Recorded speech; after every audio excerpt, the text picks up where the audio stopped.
होती है, क्या कहना चाहते हैं? एक नियम है, जिस समय सम्यक दर्शन की प्राप्ति हुई उस समय से गिनना चालू करो। एग्जैक्ट अर्धपुद्गल परावर्तन काल में वो जीव नियम से मोक्ष अवस्था प्राप्त करेगा। मोक्ष के पहले वो अर्यंत अवस्था प्राप्त करेगा, उसके पहले श्रेणी चढ़ेगा, उसके पहले मुनि होगा, उसके पहले वो सम्यक दर्शन, ये सब कुछ होगा। कोई ऐसा भी जीव होगा ना, किसी ने सम्यक दर्शन प्राप्त किया, मुनि भी होगा, श्रेणी भी चढ़ी, अभी उसका मिथ्यात्व में चल रहा है और अर्धपुद्गल परावर्तन अभी होने में 10 साल बाकी है। अब कहाँ पड़ा है? ये निगोद में पड़ा है। अब उसका क्या होगा?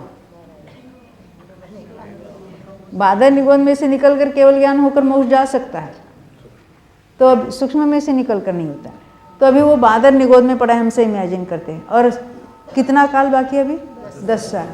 अब वो निगोद में से उसको मनुष्य गति बांधनी, मनुष्य आयु बांधनी है, वज्रऋषभ नाराज सहनन बांध कर आएगा तो ही उसको वज्रऋषभ नाराज सहनन मिलेगा। वो सब अवतारिक शरीर अंगुपांग सब ये पंचेंद्रिय जाति सब शुभ प्रकृति बांधनी है। अब उसको क्या करना चाहिए बोलो?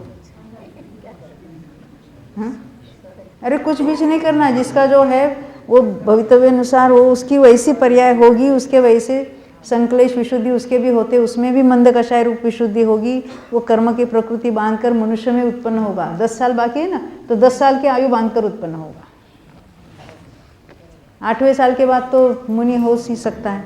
तो यथायुग काल में श्रेणी भी चढ़ेगा, अर्यंत अवस्था भी पाएगा, मोक्ष चला जाएगा।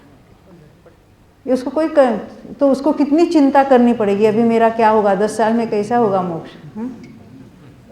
और यहाँ तो हम ये तो चिंता से ही व्यग्र रहते हैं, मेरा क्या होगा अभी।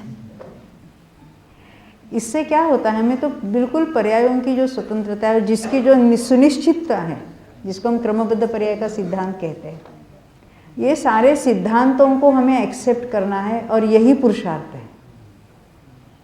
जो निमित्त उपादान के जो कुछ सिद्धांत है, 5 समवाय के है, क्रमबद्ध पर्याय के है, निश्चय व्यवहार के है, अभी जो गुरुदेव के हर प्रवचन में इन सब की चर्चा होती है, तो इन सिद्धांतों को स्वीकार करके उस पर विचार करके परीक्षा से अपनी बुद्धि से निर्णय होना चाहिए।